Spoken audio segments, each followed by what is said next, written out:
What's going on, everyone? This is MasterGuil and welcome back to more Adastra. In the last part, we are getting a little bit more acquainted with this planet that Amicus has brought us to.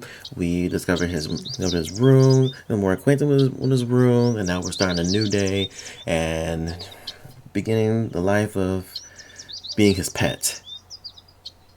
What the frick? I'm still not off for that.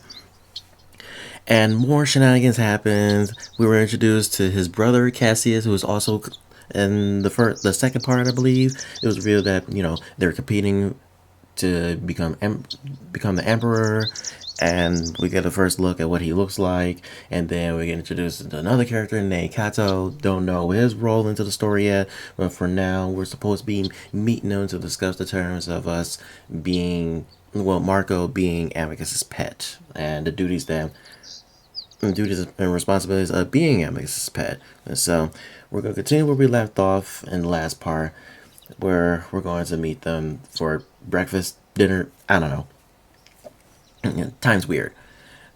And with that, I follow Amicus out into the hallway.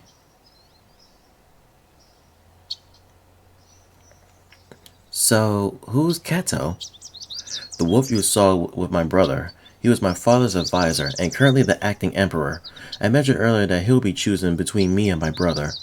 That's why I'm doing my best to keep him in a good mood, or at least not in a bad mood. I don't think he has a good one. I keep in mind to stay on Cato's good side as well. Meanwhile, sunlight pours in through the open windows, and I can hear birds calling from outside again.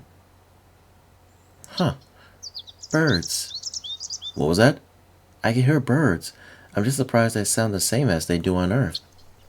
Yes, you wouldn't know this. All life has the same origin and develops in a roughly similar way. It's only natural that life here is similar to your planet, I mean. Oh. Well, all life on this side of the universe, at least. There may be another, but we'll have to leave that conversation for later. For now. Ooh, what is this room?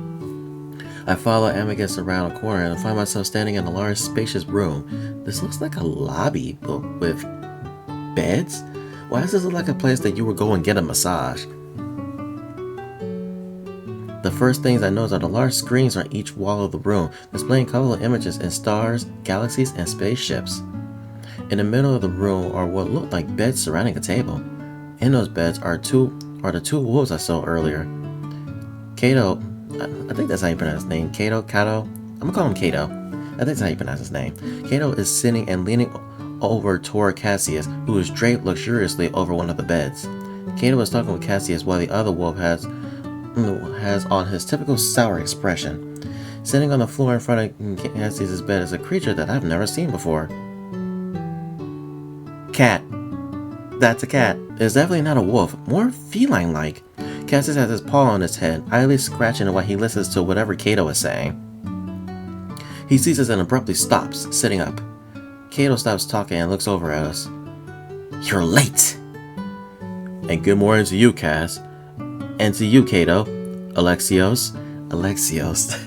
Oh, wow. Why does that sound similar to Demios from Assassin's Creed Odyssey? I only know the name because I've seen gameplay of it. As much as I'm an Assassin's Creed fan, Odyssey was one of the only games that I did not play, and I choose not to play. If y'all think that I should play Assassin's Creed Odyssey, please let me know.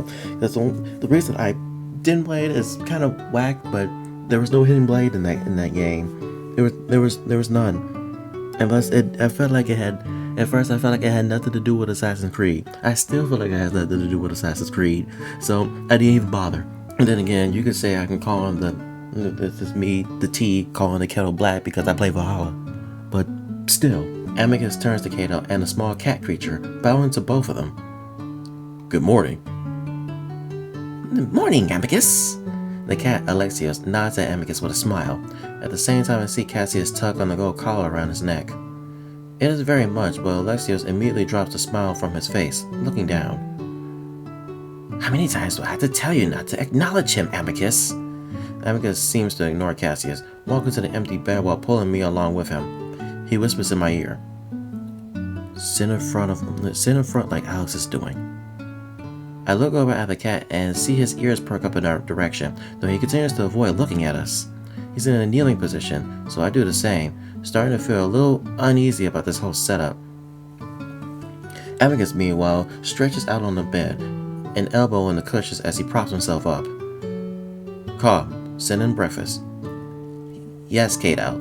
A few seconds later, literal flying saucers levitate into the room from beyond another archway.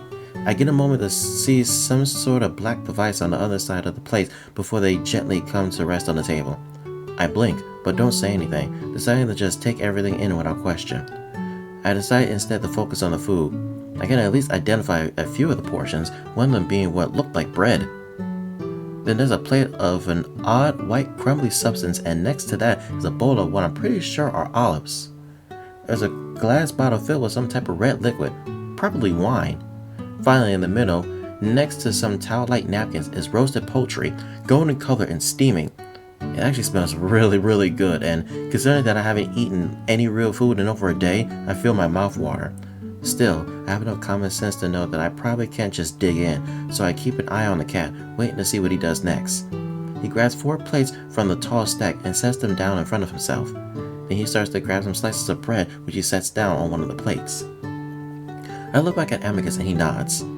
So I do the same, grabbing 4 plates and setting them out in front of myself on the table, starting to grab the separate portions of food to set them on their own plate. Meanwhile, Cato just leans over and grabs his own while Cassius clears his throat. "So, Amicus, what is this?" I look up at him and immediately find Cassius' eyes boring into mine. I quickly look back down and grab up the wood-handled knife that Alexios just set down, using it to spread the white stuff onto the slices of bread.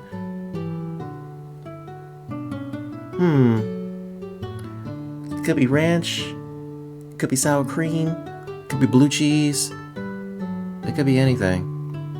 Could be mayo. Most of my family don't even like mayo. I think I'm the only exception, but I will only eat mayo that's made from Kraft. Kraft mayo to me tastes similar to Miracle Whip. I don't know if it's just me, but any other mayo that's like a different brand, I will not eat. I wrinkle my nose at how stinky it is, and I realize it's probably some type of cheese. Wow, I was kind of, I guess I'm kind of right. Maybe it's blue cheese. This is Marco. He's my pet. No, Amicus. What is it? It's not one of our children. Does it belong to a sibling? I'm half listening to the conversation while I see Alexios reach out with his bare paws and just pull a chunk of meat off the poultry. I hesitate, kind of wishing I'd take a chance to wash my hands, but do it anyway, wincing at how hot it is. The temptation is strong to just stuff it in my mouth, but I manage to set it down on the plate. Finally, I grab a bunch of olives and put them on their own plate. At this point, I just see that Alexios is lining his plates up in front of Cassius on the bed. Carefully, I do the same for Amicus, though I lose an olive in the process. I watch it roll across the ground, but decide to ignore it, and Amicus passed my head with a muttered "thank you." And no, he is from a failed uplift. I watch as Alexios starts filling a goblet with the red liquid, but look out when I realize there's complete silence. Cassius and Cato are both staring at Amicus. I look back at him and see that he looks pretty calm, though I can see him picking at his claws. Are you serious? Yes. What? Why? He's a barbarian! Because I decided that the abandoned children deserve to reestablish regular contact. If we're to unite with the Chemians, and then we also need to unite ourselves. I start filling Amicus' goblet as I feel his eyes on me. Child or not, having a pet like this will show the Chemians my intentions. Cassius scoffs loudly, popping an olive into his mouth and chewing it vigorously. Gah, masterful stunt, Amicus, but you still stole Father's ship to get there. Using stretch tech without authorization from the Emperor is a violation of the law, is it not, Cato? I hand the goblet to Amicus, silently wondering if the whoop is going to be thrown in jail my first day here. What would happen to me then? Still, Amicus looks calm when he sees my wide eyes. He just winks. It could be, but there is no Emperor, is there, Cassius? Cato finally lays back, his small plates heaped high with food. He turns his head back to Amicus. Are you saying you piloted the ship to the outer reaches of our empire, Voice commands only work for the Emperor, if I'm not mistaken. That is correct. I learned to navigate the ship on my own. I was also able to communicate with their people, negotiate, and signed a contract with him. This is where I start to hear Amicus' voice falter. I actually do believe now that he doesn't lie often, because it's clear that he's so bad at it. I copy Alexios and return to my kneeling position next to the bed, then switch to a cross-legged one when my knees get too sore. Cato watches from his bed silently, and I again feel unnerved at the feeling that he might be looking at me. Fascinating. Cassius curls his lips back. Fascinating? He used the stretch drive. He's going to get away with it because father is dead? What does that make all of the other laws? Can a beggar now steal from the market because there's no authority to tell him not to? Can a child rebel from the empire because there's no emperor to tell them? Quiet, Cassius. You know the circumstances as well as I do. Gah! Cassius snaps his mouth shut with a huff, turning his attention back to his food, which he starts to pick at. The conversation seems to stop there, and I wonder if Amicus is in the clear. While Cassius seems indignant, I get the feeling that Amicus wasn't in any danger in the first place. I guess being the Emperor's son has its perks. Could you get me some more of the Assurer, Marco? I look over at the table for a moment in confusion. What's that? I try to keep my voice low, but that's when Cassius suddenly yowls, clapping a paw to his head. Oh, gods! Does it speak the language? I look between Cassius and Amicus in confusion. Of course not. They were abandoned. Most of the abandoned still speak the language. How far away is his home star? Roughly 50,000 light years. I don't care! Don't have it speak again! The last thing I need is a headache from the lingua... Did I pronounce that right? Lingua, yeah. I don't care! Don't have it speak again! The last thing I need is a headache from the lingua manually translating everything he says is barbaric! I don't know if he's calling a headache barbaric or me. Probably me. Upload this language to the Nexus before you let it out in public again, Amicus. I decide I really don't like Cassius. He's talking about me like I'm a piece of property. Then I feel Amicus' paw on my shoulder for a moment, giving a soft squeeze before pulling back again. The conversation topic then shifts to stuff I don't really understand, mostly politics and Achemians, whatever that is. Despite their... Why does it sound like Achemians are chameleon folk? Despite their fight earlier, Amicus and Cassius are pretty animated in their conversation. Amicus keeps sticking empty plates in my face, indicating that I should refill them. It's clear that I'm not going to be eating while the wolves are, and I feel my irritation grow. I'm not a servant. I didn't agree to this, but even if it was just supposed to help me blend in, I can't help but feel Amicus could have put me in a better position than this. Virginia sent me a letter last night saying that she'd be bringing back a Achemian tomorrow. He got trapped here after the stretch drive depletion. Oh? He wasn't able to return on the retrieval ship? He was on Anchorius at the time, and so it took him several months to get back to Adastra. He's going to be our guest until the next ship arrives. I think it'd be quite interesting to see one in person. Who could say that they've met two siblings? Cassius reaches down and starts stroking Alexios' head fur. The green and gray cat closes his eyes, smiling and purring. I watch this for a moment, then freezes as I feel Amicus' paw on my head. He starts to gently scratch his blunt claws into my scalp, ruffling my hair around. It actually feels really good, but knowing what he's doing gets me pissed off all over again. He already knows I don't want to be doing this, but he brought me here against my own will. Now he's stroking me in public like I'm actually his pet? We're just done with phrasing, right? That's not a thing anymore? Well, I guess it makes sense. I guess he's doing his part to help me blend in, just like I'm doing mine. But that doesn't mean I don't hate it. And then his other paw sticks his empty goblet down under my nose. More wine, please. I let the goblet hang in the air for a moment, then take it to reach out robotically for the heavy wine bottle, getting up on my knees to better pour it into the empty goblet. I'm sorry, I tried for a moment. Every time I think, oh crap. Oh crap. Okay. I was going to say, every time I hear the word goblet, I think of Goblet of Fire from Harry Potter. I don't know why. Or Lord of the Rings. I feel it as Amicus continues to stroke me. Stroke your head. No. I can't even. What can I say to make that sound right? I'll bet even fewer could say they've met an abandoned species, wouldn't you think? Cassius glares at Amicus, and I glare at the wine. I try to remind myself that this is just to help me get home. Or maybe he actually is just showing me off because he likes how he's getting under Cassius's fur. I turn on my knees to face the wolf and hand back his goblet. Noticing how full it is, the wine almost slooshing over the rim, Amicus reaches out for the goblet. My fingers twitch, and I feel the goblet slipped out of my hand, watching as it seems to fall in slow motion onto its side of the bed. Dude, the first day on the job and you're already messing it up. Could be me though.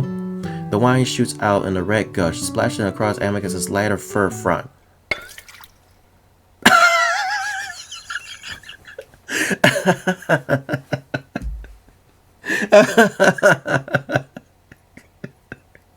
Look at everyone's face. Look at Cato's face. The wolf gasps, sitting up suddenly as the wine pours down his chest, his stomach, and onto his pants. Damn! Meanwhile, Cassius bursts out laughing behind me, snorting obnoxiously.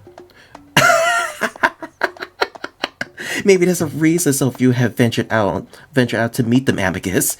I see Alex staring at me. When I meet eyes with him, he looks down. Amicus reaches over for one of the towels, glancing down at me as he does. I try to keep myself from smirking, but I think I fail. He pauses, staring at me in astonishment as I guess he realizes that I did it on purpose. He doesn't look angry though, and instead grabs up the towel and starts patting down his front, the fur still stained a dark maroon color. What are you doing, Amicus?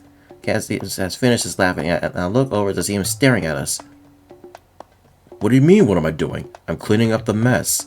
Amicus growls at Cassius, continuing to pat himself down. Dear gods, you really don't know how to do this. Punish it! Cassius lazily flops his paw in the air in a slapping motion. I snap my gaze to Amicus, glaring again. What? No, I can't do that. Why not? It's in the contract. No physical punishments, just like Alexios's. What? You heard me. Alexios is a sibling. It's barely even a child. He is mine, and none of your business. Punishment is the only way to teach the lesser species, Amicus. He looks at me. You, creature, up. I'll hit you instead. Cassius! I jump. So does Cassius, ears ringing as Amicus' deep voice bellows over me. Meanwhile, Cato just lounges on his bed, listening. Or maybe not. I'll make this very clear right now. You are never to lay a paw on him, or give him orders of any kind. Cassius, having recovered, raises an eyebrow at Amicus. And if I do, brother? What is this, Mufasa and Scar? Amicus' fur starts to lay flat on his shoulders again as he shrugs. I'll punch you. What? You can't do that. We're not pups anymore. And if you call him it again, I'll do the same. Cassius seems to choke for a moment. What in the world has gotten into you, Amicus? He looks at the older wolf. Cato! Yes, Cassius? Well, do something. He can't threaten me like that. Amicus, be nice to your brother. Cassius' ears turn bright red as he slumps on the bed, glaring at his remaining food. Anyway, if you two are finished, then be off to your studies. Don't be late this time, Amicus. Your tutor complained again last week. That's today?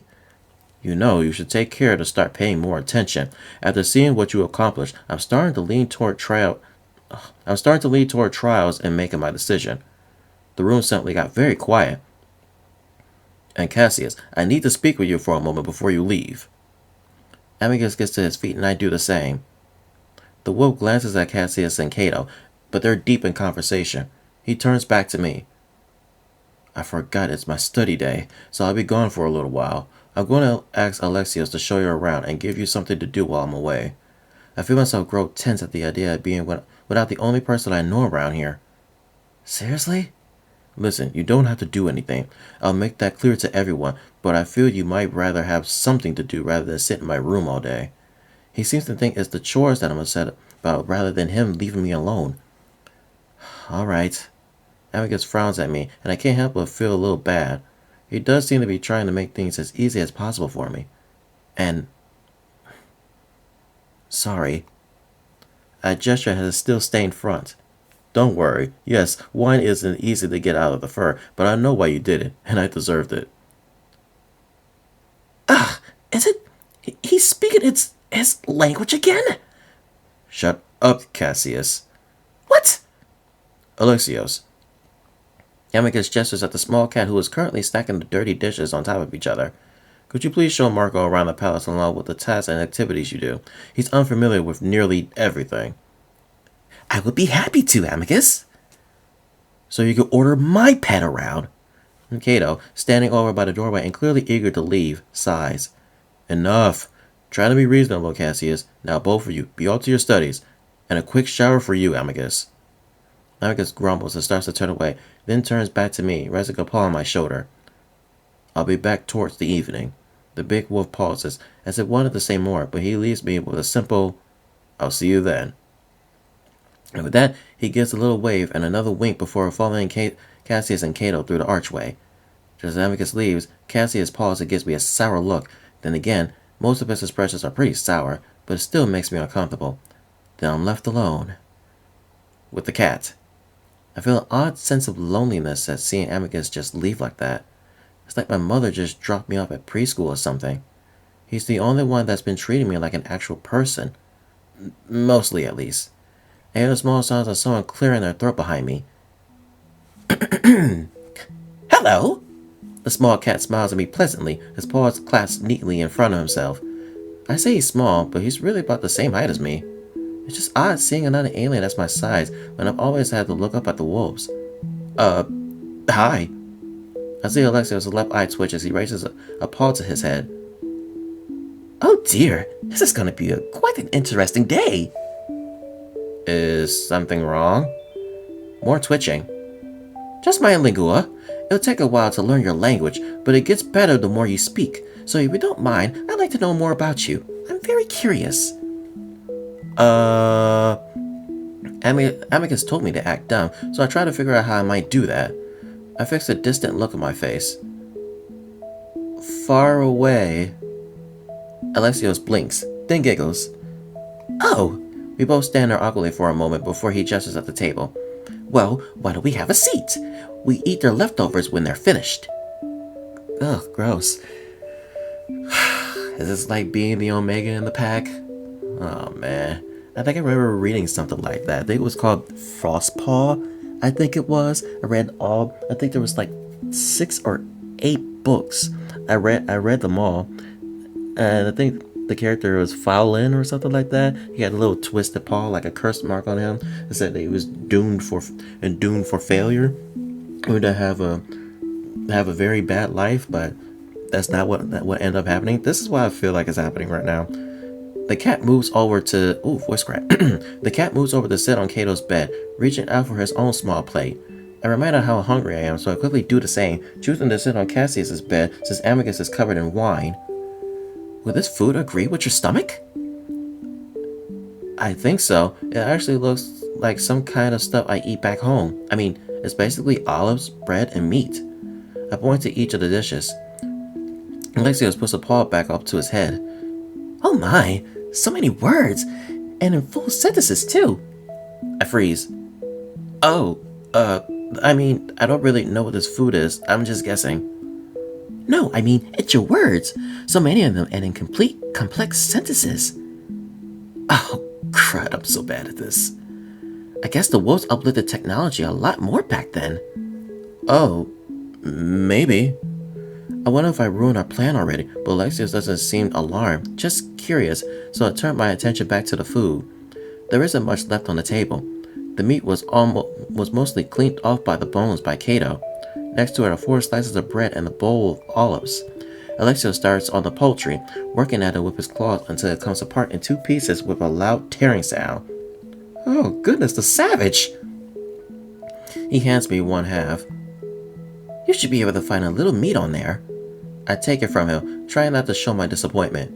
Then he puts 2 slices of bread on the plate and slides it toward me before taking the remaining 2. Make sure to use the cheese. The bread is a bit bland without it. I pulled a few thin strips of meat off the bone and tasted. It's good. Really, really good. And I quickly searched the bones for more, but there isn't much at all. Oh, man. Well, we've turned into hyenas. We're hyenas. Hungry? I look up and see Alexios delicately picking at his own half a bird. Yeah, haven't eaten in a few days. Oh, really? Why not? The trip here was a bit rough. I guess I did eat on the ship, but it wasn't very filling. Oh, like the protein slush they have. Yeah, that stuff is quite terrible. I can understand why you're hungry. Well, you won't have to worry. Why not? We eat dinner with our masters in their rooms.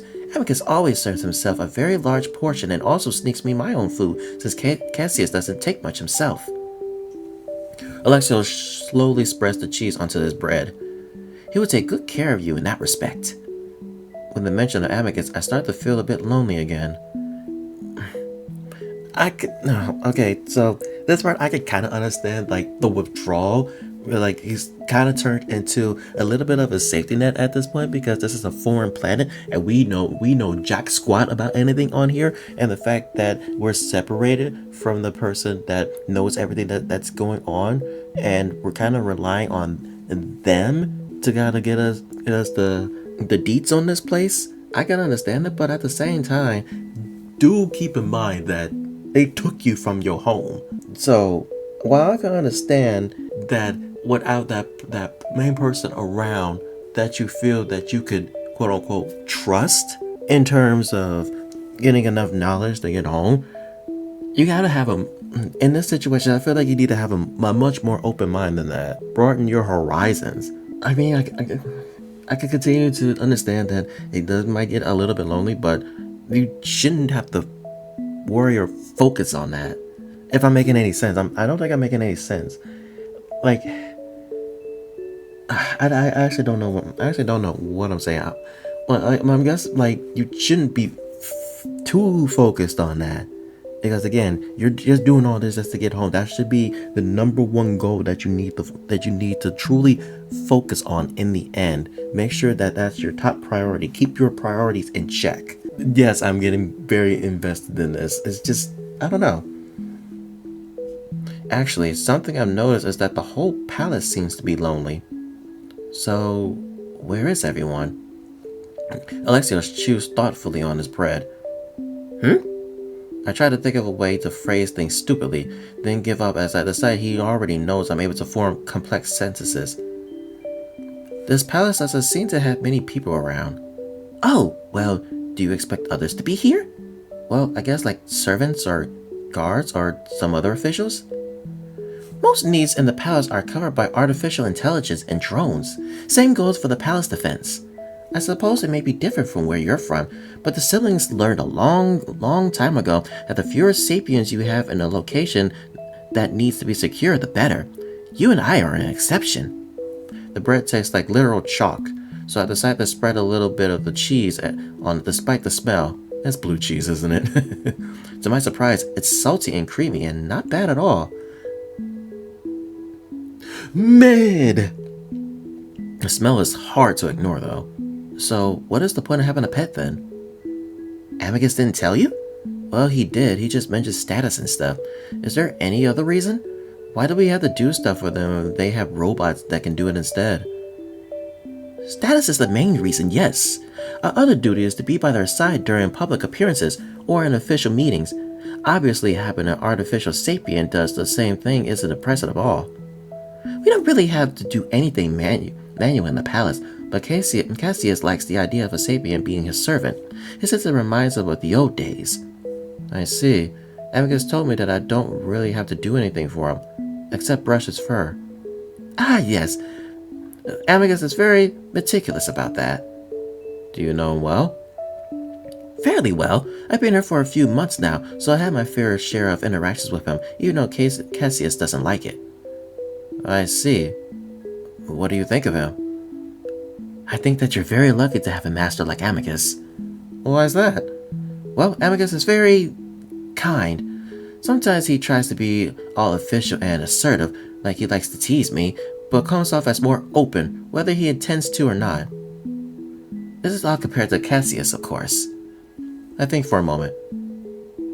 Do you not like being Cassius's pet? There's a pause, while Alexios continues to smile.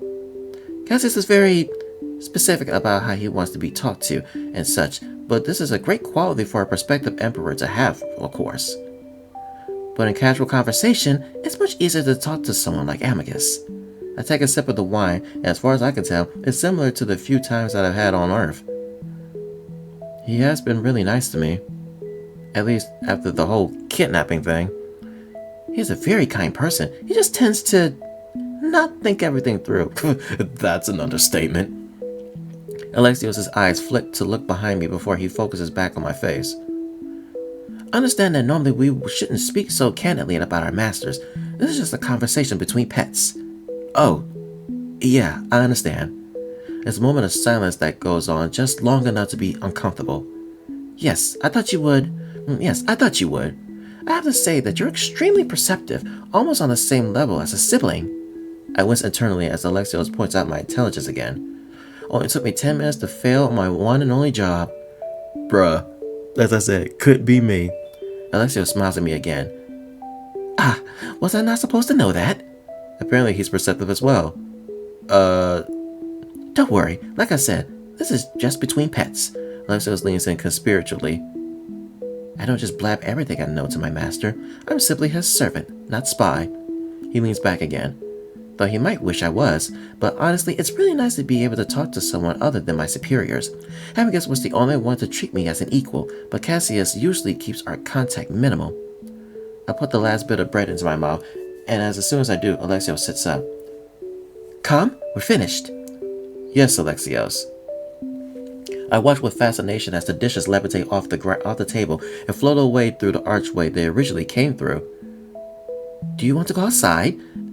Why did I say it like that? Like, you want to go outside? You want to go outside? Like, like I said, there's not much to do, but the gardens do require a more sapient touch to keep them presentable. Yeah, sure.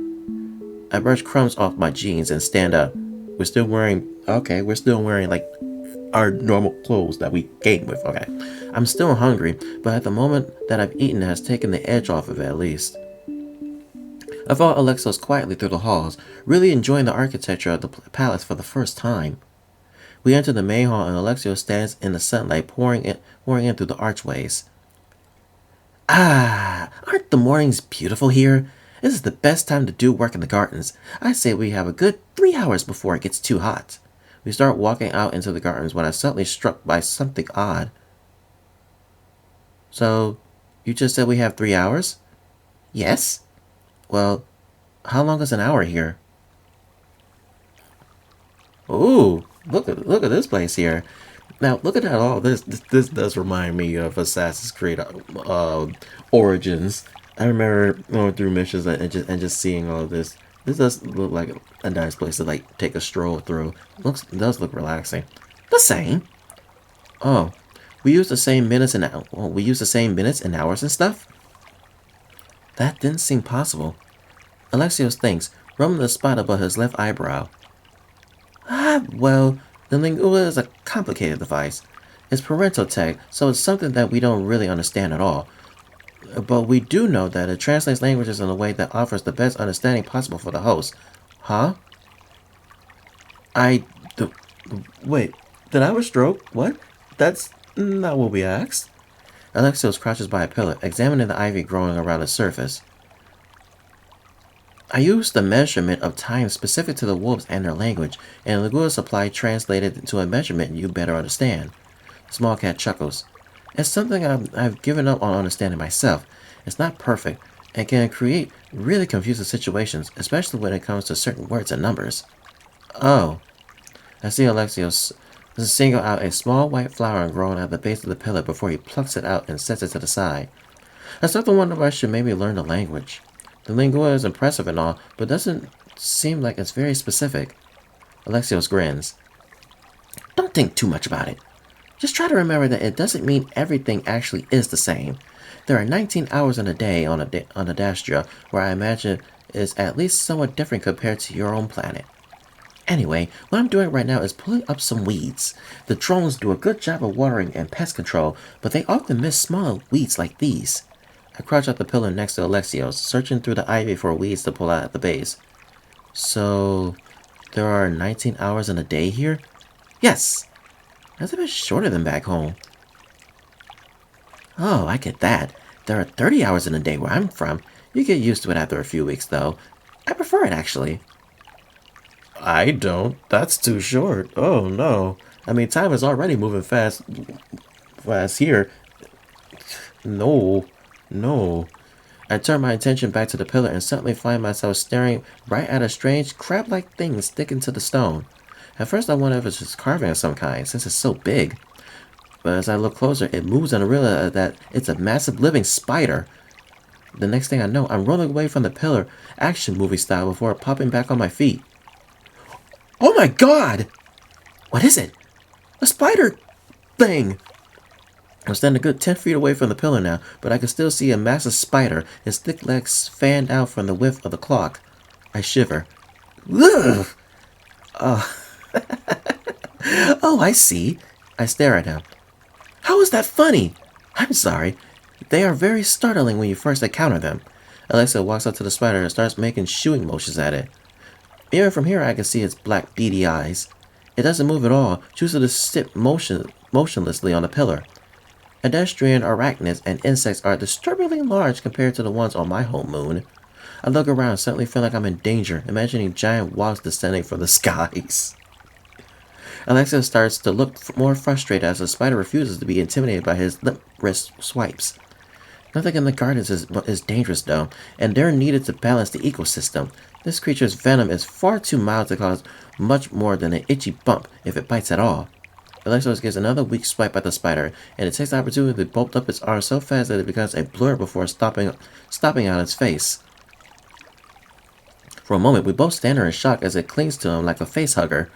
Then, by Galen, get it off! He dances around in place for a moment and simply watch in a fascinated horror. Finally, he shakes his head hard and the spider runs down his front to scuttle across the ground and into some bushes. Alexios heaves for breath for a moment, trembling. Despite myself, I have to laugh in amazement at what I just saw.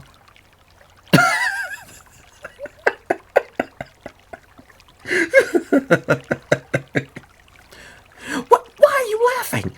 Sorry, it's so surprising, and you were so sure of yourself. It's so... Well, it surprised me. He shivers, rubbing his shoulders. There's honestly nothing to be afraid of when it comes to those, but it was right on me, and the way they move. He shudders again.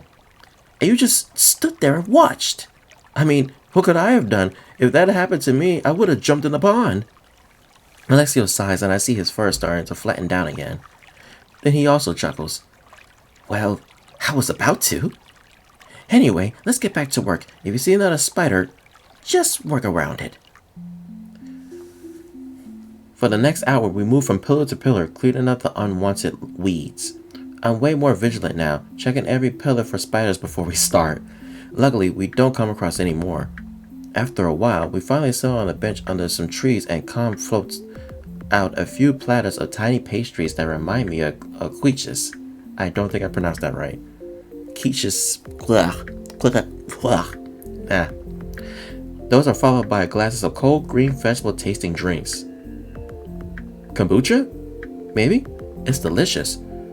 So, can I ask where you're from? Very far away, even further than your home. What brought you here? The cat sighs and pauses with a pastry halfway into his mouth.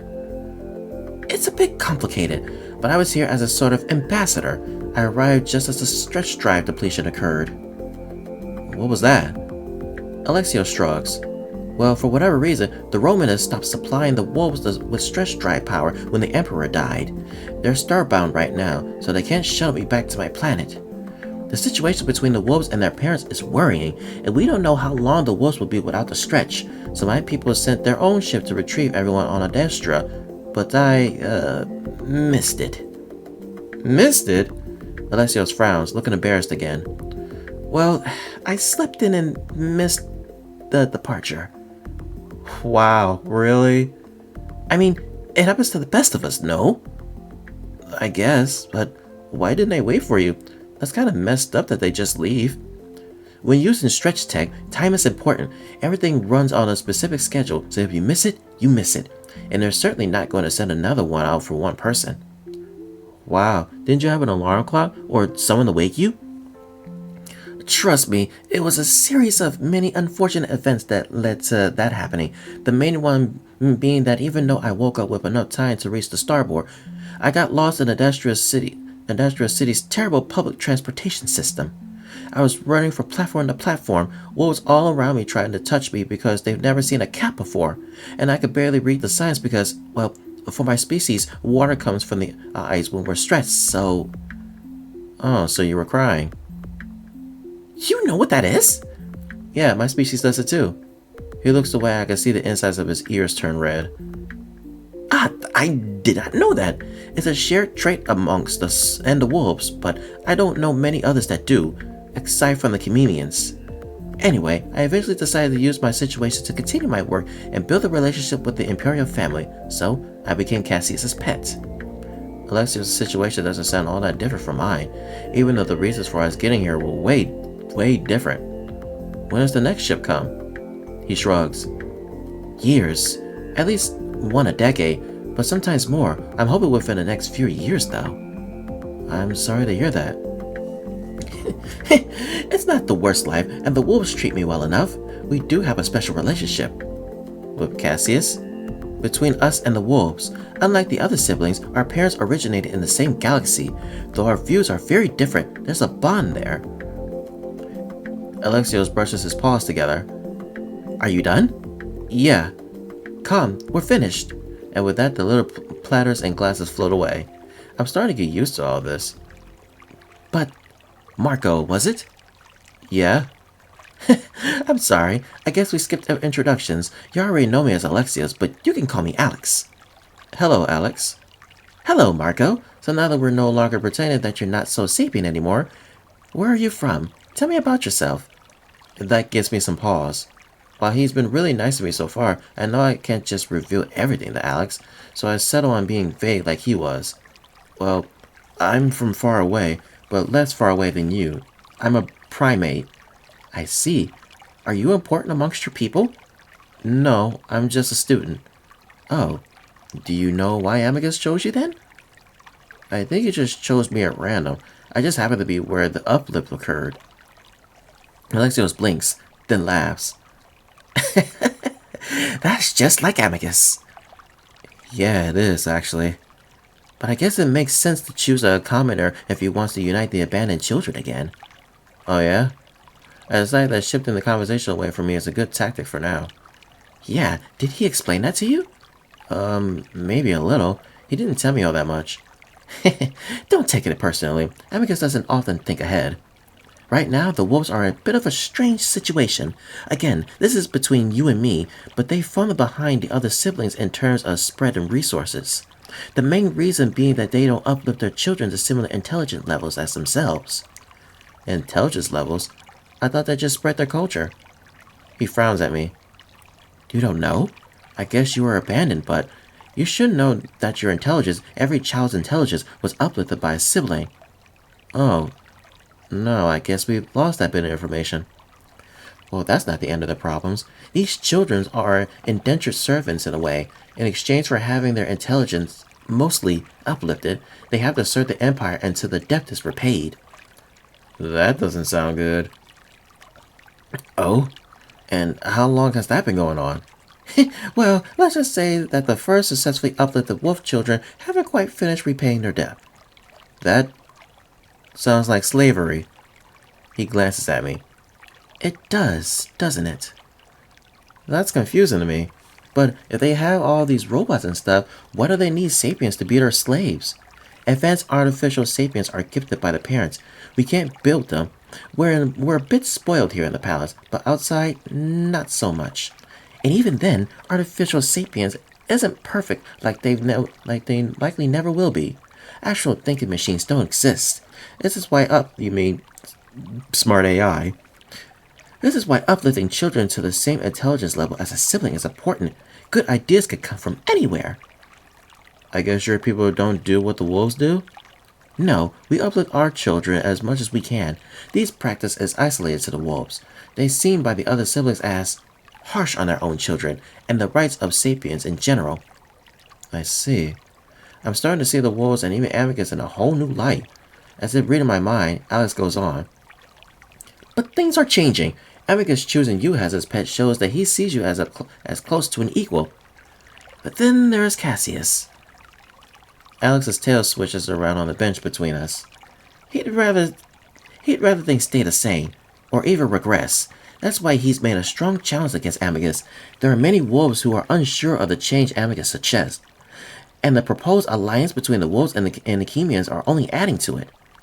Chemians? They're another sibling species, the most powerful in the galaxy, in fact. But that worries a lot of people here. There hasn't been a war between siblings in over 100 years, and the last one was between the Chemians and the wolves. You can imagine what sort of problems that might create. So Cassius wanting the wolves to stay independent and in complete control of their children is rather popular. You might wonder why I'm telling you this, but I want you to understand the empire that you're in. It will make it easier to navigate. I was in fact wondering why he's telling me all this. Does he have some other motive that he's not telling me? I look over at him. Do you want Cassius to become emperor? I'd like that we can discuss a lot of things, and being a sibling allows me to have more freedom than most, but that's one thing I should probably keep silent on. That only confused me more, but it doesn't sound like he's on Cassius' side. Maybe Amicus and I could finally find an ally in him? No. No. Keep your friends close and your enemies closer. Well, I think I would prefer Amicus if this whole thing is to treat other sapiens equally. But what I can tell, that seems to please Alex. Well, we'll find out soon enough after the trials. Alex's mood suddenly brightens. But anyway, I've really been enjoying our time together today. Like I said, it's so nice to be able to talk to someone who isn't my superior. I hope we could do this often while you're here. Yeah, of course. Wonderful. Alex raises the paw to look up at the sun. At Vita. We should keep working. It's starting to get too hot out here. For the next several hours, we work around the garden before finally moving inside to walk around the palace a bit. He points the doors for things like the throne room and communal bath, but we never go inside, and he tells me I should only do so when I'm with Amicus. Eventually, we move back to the dining room where Alexios suggests we watch the screens until my master's return. What? I mean, you got Netflix on here or something? Some Hulu, Disney Plus, something? I mean, we watching the same junk for hours. He says it'll be better excuse me. He says it will better acquaint me with the wolfish culture. It takes me a moment to realize that I'm watching a sort of film starring wolves similar to Amicus. That shows nothing. I would like to watch too. What you're watching, Marco. What is that you're watching? Please show me. All I see is a ship going past Saturn. Please show me what you're watching. They're acting out scenarios about traveling into space and fighting more sapiens. This is a documentary. The sapien species they find are wolves in mass. I guess they don't really have CGI because every effect looks practical. It's long, boring, and the acting is overly exaggerated, like they're in a silent film. Finally, after what seems like a good 3 hours, Alex tells me that Amicus will be returning soon, and I might want to tidy up his room before he gets back. I'm relieved to cut the film short, as Alex and I part ways to go to our respective rooms. I'm surprised to see that it's already dark outside.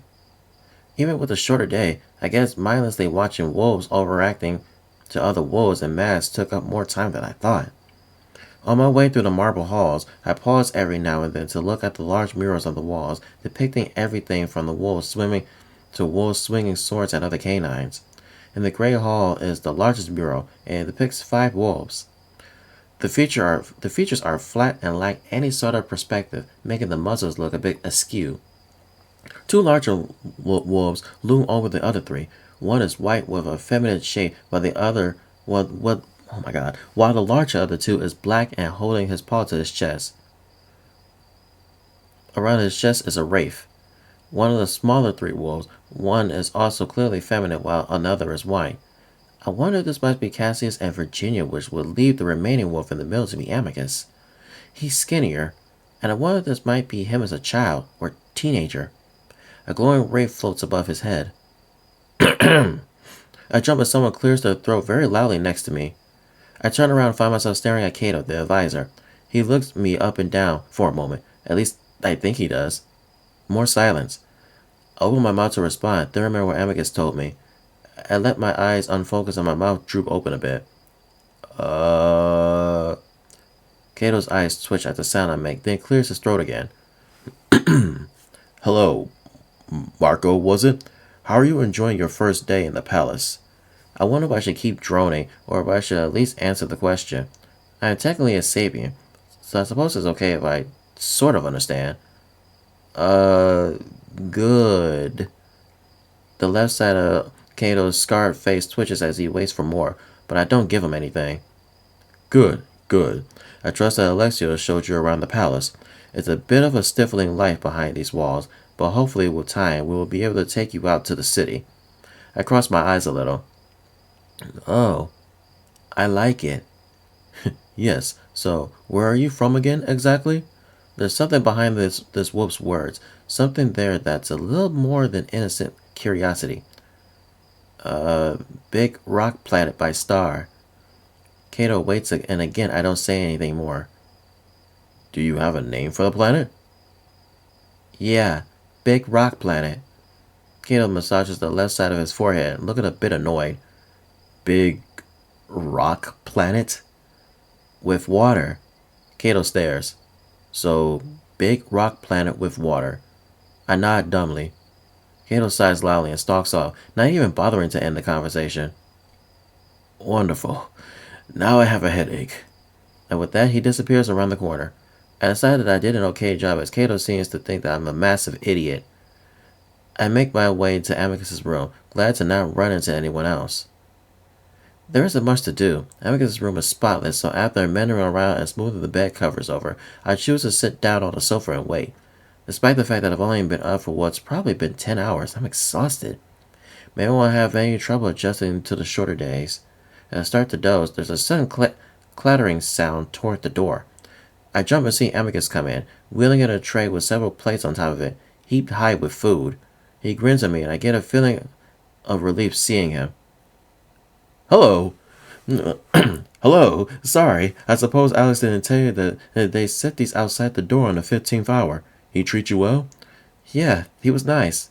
Amicus wheels the cart up to the sofa, then flops back onto it next to me, making the whole thing shake. Oh, that was a long day. Are you okay? Amicus opens one eye at me. Barely. Had to go over maps today and my head feels like it's going to explode. Didn't it help that Balbus kept cracking me over the head with his stick when I answered wrong. Wow, that sounds harsh. Don't worry, it was nothing compared to the one you gave me. Amicus smirks, and I can't help but smile back at his teasing. He seems to have become more comfortable around me with how relaxed he is. I'm sorry about that. Don't be, and stop apologizing for it. Now let's wash and eat. My stomach's felt hollow since breakfast. We both go to the restroom and rinse our hands in the sink before heaping our plates with food. It's more of the same with bread and meat and olives, but there's also a good amount of other vegetables and fruit that I have a hard time identifying. Amicus shows me how to combine the fruit and cheese on the bread, and I find myself really starting to like the smelly spread, as long as I ignore the smell. Compared to breakfast, Amicus really whoops down a lot of the food. Get it? Whoops down the food? Because he's a wolf? Okay. He probably ends up eating about 3 times as much as me. All the while, he tells me about his scary instructor and how he punishes him way more than Cassius. Well, does he usually get the answers right? Well, yeah, but he should help me understand rather than smack my ears. That doesn't help anything unless he has the information in his stick and is bashing it into my brain somehow. Don't worry, I hate math too. Hey man, math is not that bad. Well, I'm better in other things like literature and history. Cassius is hopeless at remembering battles. Amicus flexes a bicep. And he can forget about wrestling. He can never beat me in a fight. Yeah, I wouldn't think so. So yes, he can have the mask all he wants. The trials don't involve that anyway. What are these trials you guys keep talking about?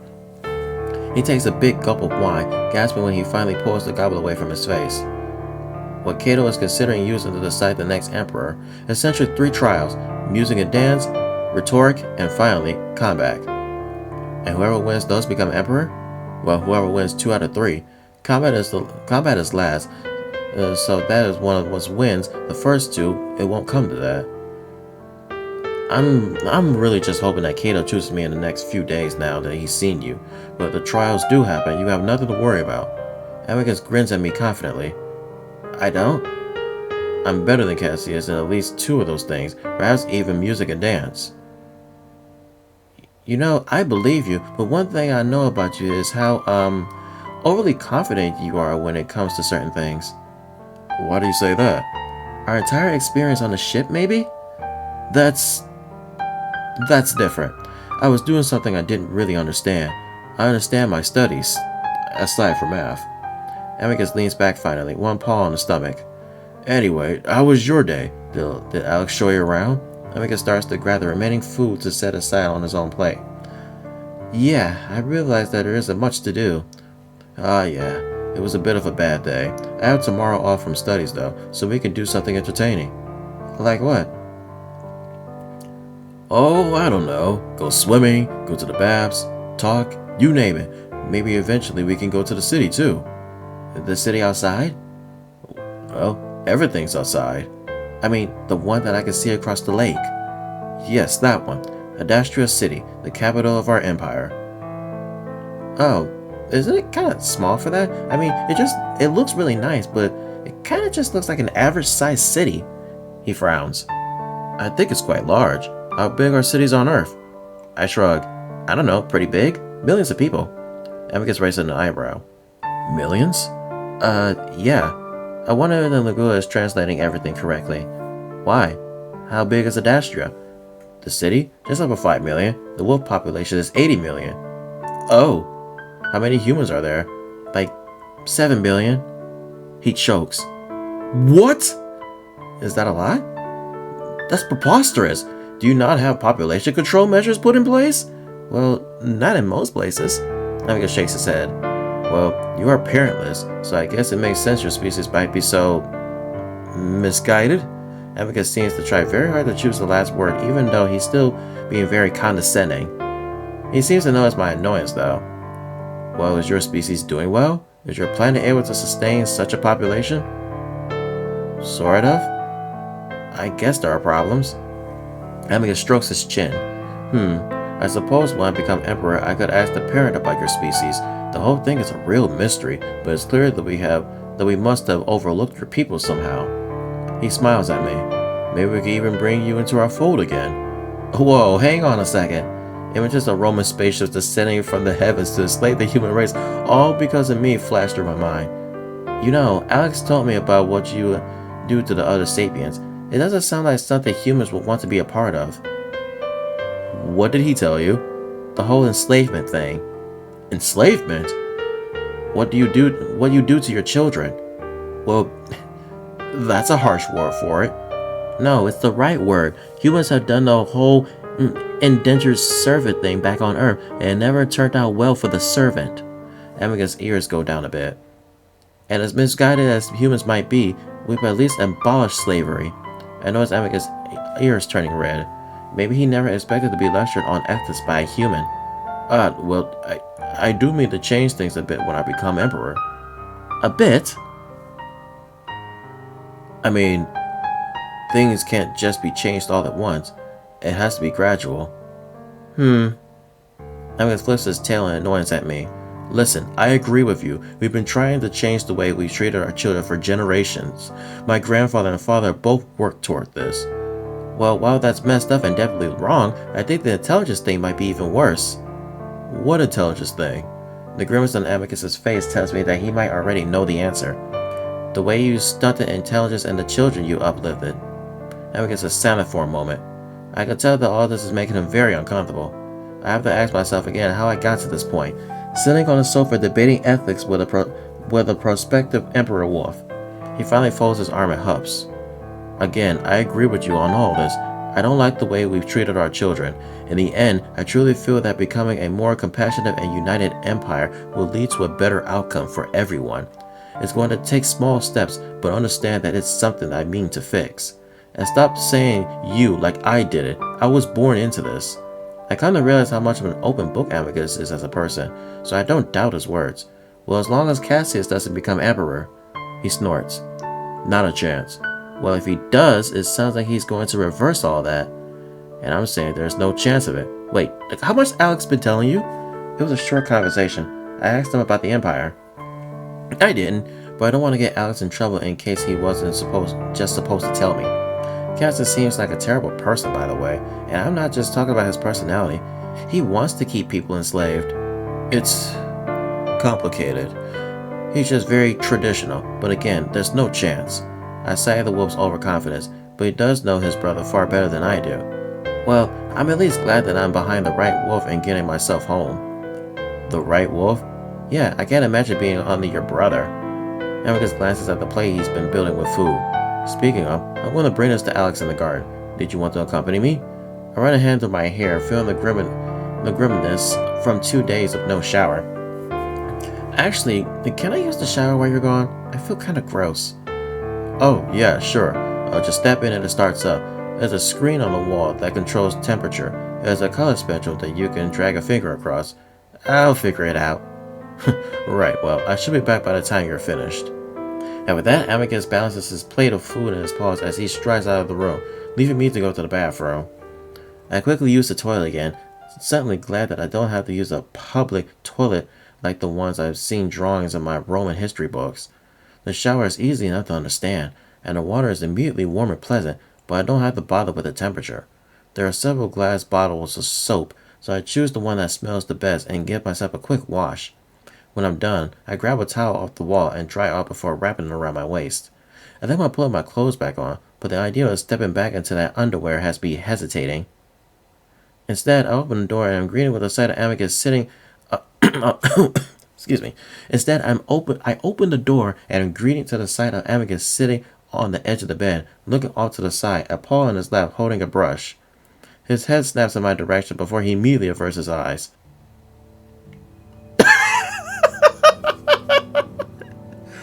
Sorry, I didn't mean to see. I thought you'd be dressed. Hey, it's fine. I got the towel on. Slowly, Amicus turns his gaze back to me, eyes drifting down my torso before immediately stepping back up again. Oh, I thought you hated any sort of nudity. Not really, just the genitals. Even though I don't hate them, it's just more private. Amicus seems to be staring at me as I start to feel a little self-conscious. Is everything okay? Amicus looks away again. Sorry, I'm just not used to seeing you like that. I've always seen humans with clothing, so I just sort of imagine you always be that way. Well, my clothes are dirty, so I was going to ask you about maybe getting some clean ones, and at least until you get me that tailor? Oh, of course. Calm. Send us some rolls for storage. Children's rolls, please. Yes, Amicus. Thanks. Of course. I stand there awkwardly for another few seconds until Amicus seems to snap back to reality again. He holds up the brush. Anyway, I thought maybe you'd like to be groomed too? I feel it's only fair after what you did for me. Oh, well, it's only on my head. All the easier for me then. He grins. Well, alright. I walk over to the bed and sit with my back to the wall. Amicus adjusts his seating to face me more directly, then starts to run the brush gently through my hair. What are we, Rapunzel? Marco, let down your hair. We sit in silence for a bit, and I start to enjoy the feeling of the brushing, especially the way the firm bristles run across my scalp, giving me shivers up and down my neck. Sorry for talking so much earlier.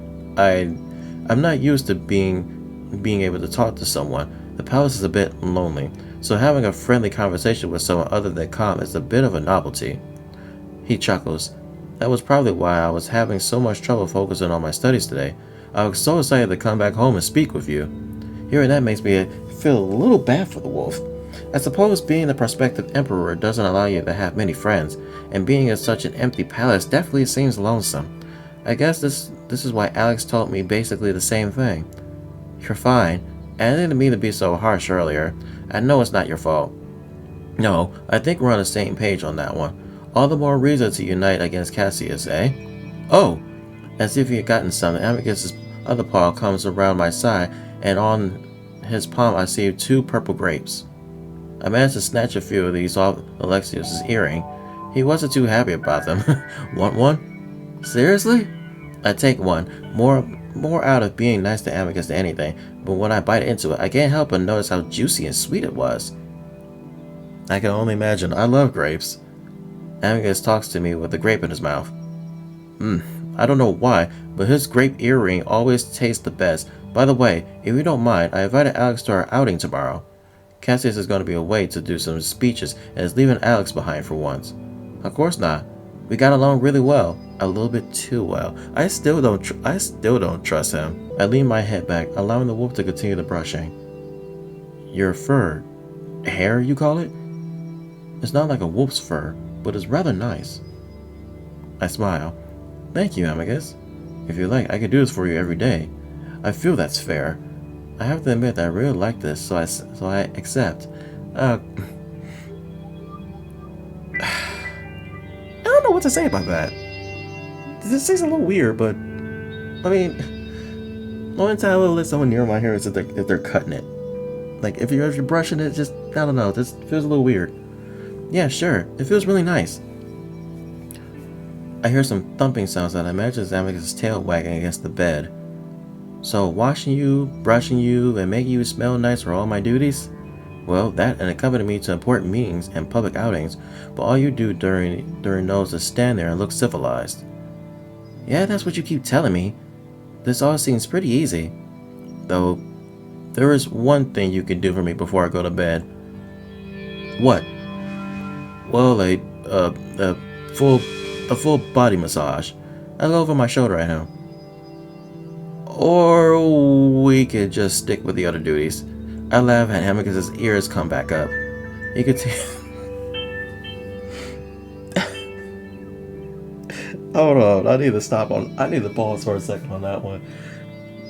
A full body massage before going to bed.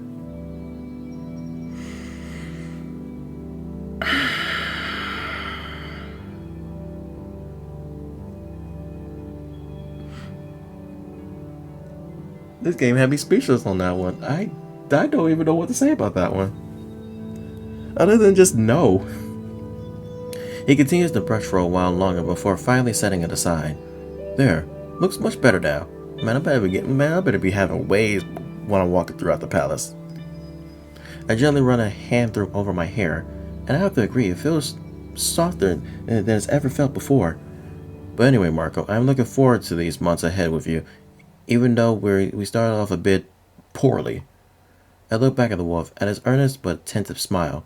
He's definitely a man of contradictions, rash half the time, but considerate most of the time. I'm not sure what to make of him, but at this point, I feel like I can at least trust him. No. As that's saying a lot after what he's put me through. No. I smile back. Yeah, me too.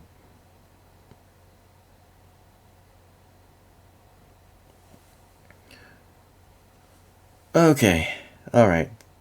I do believe this is a good stopping point as we're going into the next day. Ooh, this was a lot. There's a lot to take in. So, knowing more about Amicus' brother and Cassius, being introduced to a new character, Alexios, Alex for short, as Cassius' pet.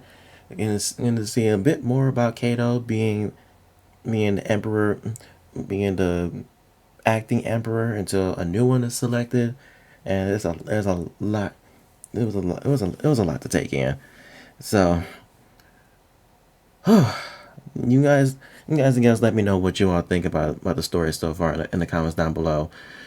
Now I'm still invested into it. I'm still liking the story. I'm still curious to know and to see what goes on in the next part, more into the story. The characters, I'm not trusting anybody, and Marco should have this mindset. I'm not trusting anybody, even though Amicus is acting nice and being nice to us and stuff like that. I'm still not trusting him. I'm not trusting Cassius. I'm not trusting Cato. Cato, maybe, I don't know. But Alexios, I'm not trusting. Keep your friends close and your enemies closer. That's all I'm gonna say. So, thank you guys so much for watching and reading along with me. If you like what you saw, be sure to give the video a thumbs up. Share with your friends, share with your family. Be sure to subscribe to my channel, check out the other content that I've done, and check out the previous parts if you haven't already. And tune in next time when we continue with Adastra and seeing what more duties do we have as a pet and see what this outing is about. And so, this is MasterGuil, and I'll see you on the next part of Adastra.